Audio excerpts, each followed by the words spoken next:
नमस्कार, मैं हूं प्रशांत चरहे। शाम के 7 बजने को हैं।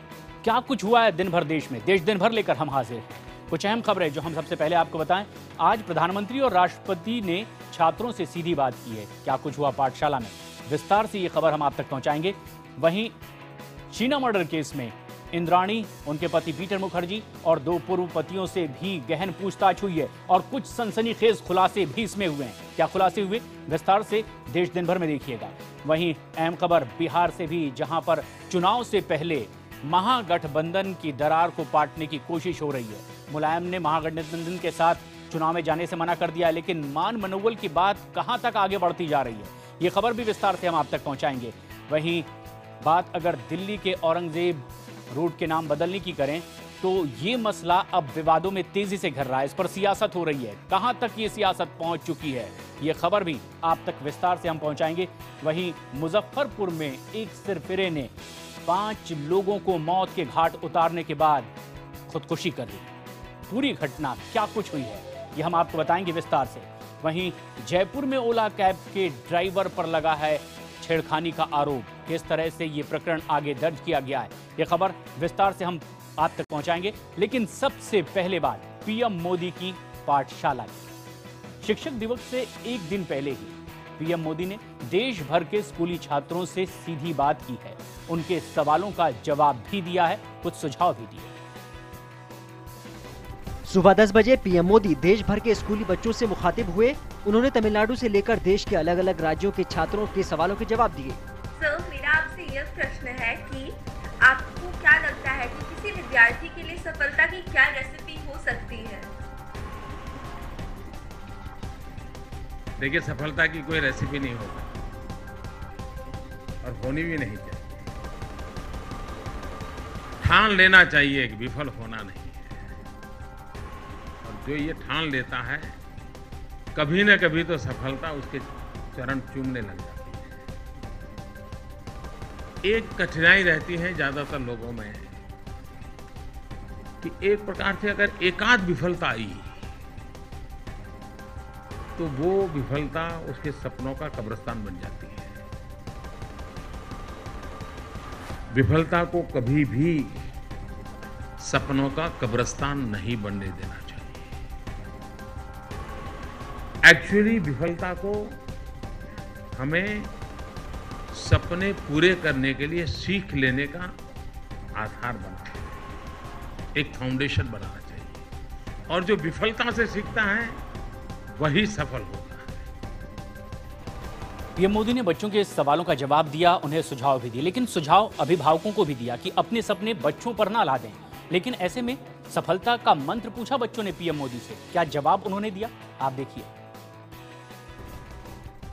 प्रधानमंत्री महोदय जी, मेरा आपसे यह प्रश्न है, जैसा कि आप जानते हैं आजकल विद्यार्थियों के ऊपर बहुत दबाव रहता है इंजीनियर अथवा डॉक्टर बनने का। हम अपने अभिभावकों को कैसे समझाएं कि यदि आपके अभिभावकों ने भी आप पर इसी प्रकार का कुछ दबाव डाला होता तो शायद आज इस देश को आपके जैसा अद्भुत प्रधानमंत्री नहीं मिल पाता। क्या कहना चाहेंगे इस बारे में? आप पत्रकार बनना चाहती है क्या? Yes sir. गुबा गुबा करके पूछ रही है। आज जितने मीडिया वाले हैं तो तुम्हारा नाम लिख के रखेंगे। देखिए, मेरे नसीब में तो वो था नहीं कि शायद मैं अगर स्कूल में क्लार्क भी बन गया होता तो मेरे माँ बाप के लिए वो बड़ा उत्सव होता। उनके लिए ऐसा आनंद होता कि वहाँ चलो बच्चा बड़ा हो गया। तो इसलिए वो डॉक्टर मैं बनूं या इंजीनियर बनूं, वो सपने देखने की वो स्थिति ही नहीं थी, क्षमता नहीं थी, वो अवस्था नहीं थी। Honorable sir, my question to you is, we really like your unique sense of dressing. You are like a brand ambassador of Indian clothes and color. Modi Kurta has become very popular. So, how did the idea came in your mind in promoting the Indian clothes all over the world?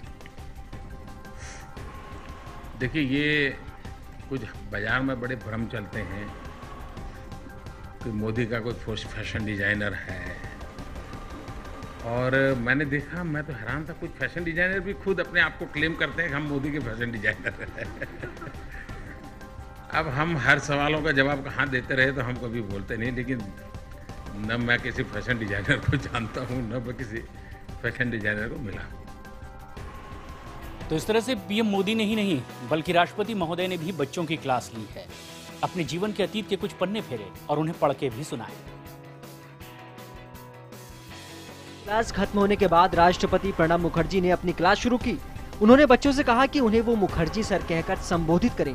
I was a very average student, if not poor, if you can tell me poor also. I was not a very bright student, but I had to work very hard because ours was an extremely poor, backward areas. I am giving you one figure from where you can understand the depth of backwardness. My district had a population of little more than 1 million.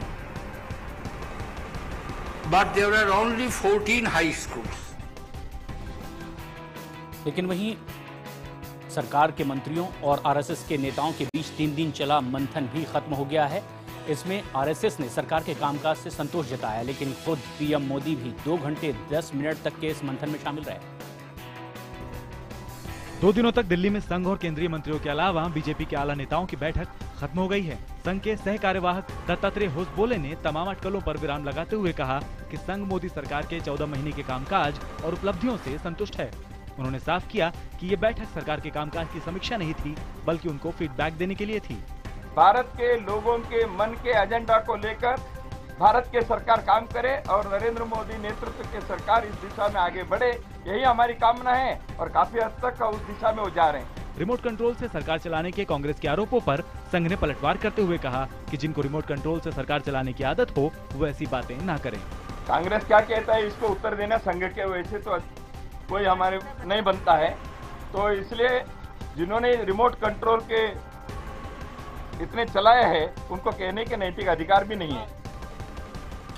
और बिहार चुनाव में महागठबंधन से Samajwadi party ने अलग रहने का फैसला किया, लेकिन मुलायम सिंह यादव को मनाने की कोशिश लगातार जारी है। और इसी कड़ी में अब से कुछ देर पहले लालू प्रसाद यादव और शरद यादव ने भी मुलायम सिंह से मुलाकात की।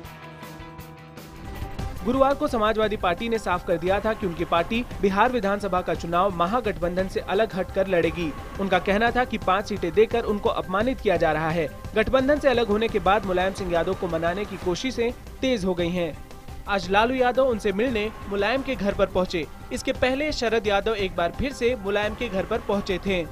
नेताजी हमारे अभिभावक हैं, गार्जियन हैं, रिश्तेदार हैं, नो डिसरिस्पेक्ट नहीं, वो सारी बात होगी, बात हो रही है, बात एक दिन में खत्म हो जाता है।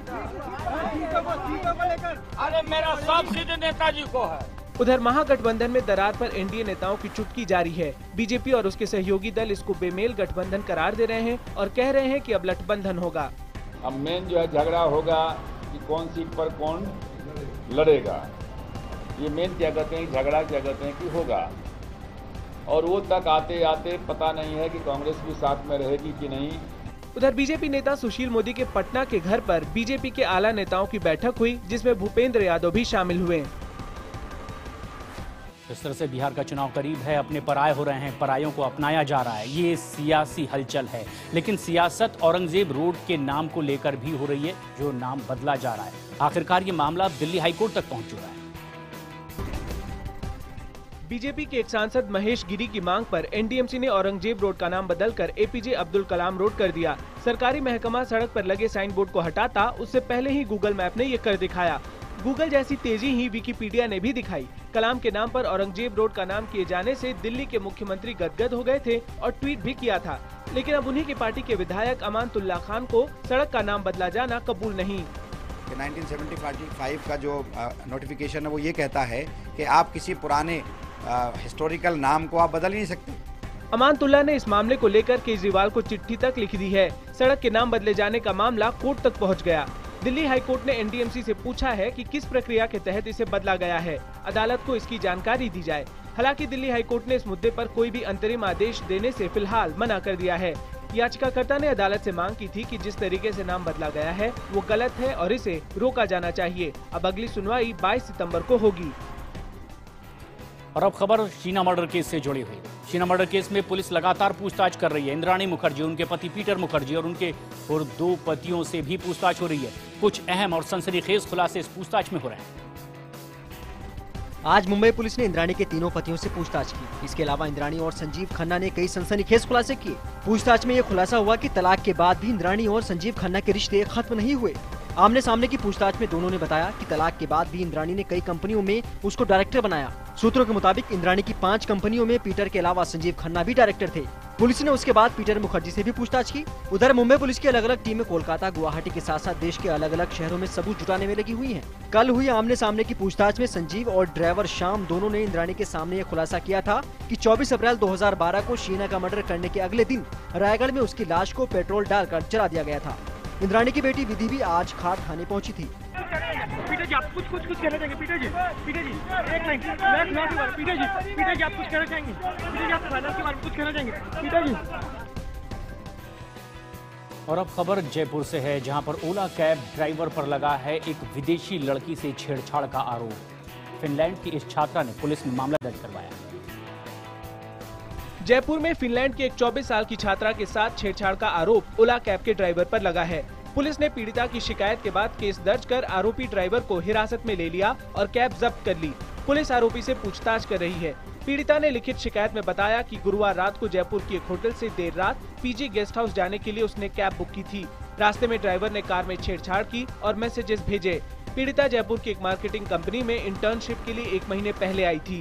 पीजी हॉस्टल में रहती थी, तो वहाँ तक के लिए इसने ओला कैब को कॉल किया। ओला कैब के ड्राइवर के द्वारा इसने घर पर पहुंच करके पीजी हाउस के सामने कोई छेड़छाड़ की घटना आज सवेरे थाने में आकर के रिपोर्ट की है। उस एक्यूज ड्राइवर को लाए, हिरासत में लेकर पूछताछ चल रही है। क्योंकि इस शख्स ने 5 लोगों की हत्या के बाद खुद को भी गोली मार ली। मुजफ्फरपुर के सरैया थाना इलाके में पहले एक शख्स ने एक ही परिवार के पति पत्नी की गोली मारकर हत्या कर दी। आरोप है कि हत्या के बाद उसने घर के नौकर को भी गोली मार दी और वहां से फरार होकर अपने घर में जा छिपा। उसके बाद भी खूनी खेल खेल रहा ये हत्या का आरोपी यहीं नहीं रुका। उसने अपनी 2 मासूम बच्चियों को भी गोली मार दी। अपनी बच्चियों को गोली मारने के बाद उसने खुद पर भी गोली चलाकर अपनी जान ले ली। एक साथ 6 लोगों की मौत और खून से लथपथ शवों को देख गाँव वालों को कुछ समझ नहीं आ रहा था। उन्होंने आनन फानन में पुलिस को जानकारी दी। चुनाव के मौसम में 6 लोगों की हत्या के बाद पुलिस के होश उड़ गए। फौरन जिलाधिकारी और एसएसपी अपने दल के साथ मौके पर पहुंचे। पुलिस को शक है कि आपसी रंजिश की वजह से हत्या की गई। इसने पुरानी दुश्मनी की वजह से राम बाबू के घर पर गए थे हथियार लेकर। देश दिन भर में फिलहाल इतना ही, लेकिन देश और दुनिया की तमाम ताज़ा खबरों के लिए देखते रहें IBN 7।